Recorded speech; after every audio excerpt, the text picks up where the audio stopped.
So nandito po kami sa silong ngayon ng lighthouse kasi mainit sobra. Kamusta naman experience mo ng lighthouse? Nakakapagod. Bakit nakakapagod? Para akong nag-trek.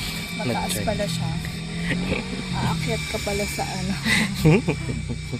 Akit.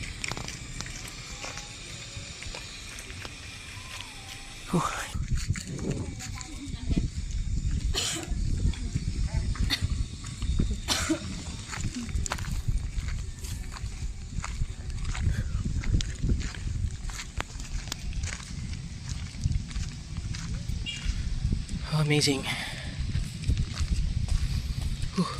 Aray ko.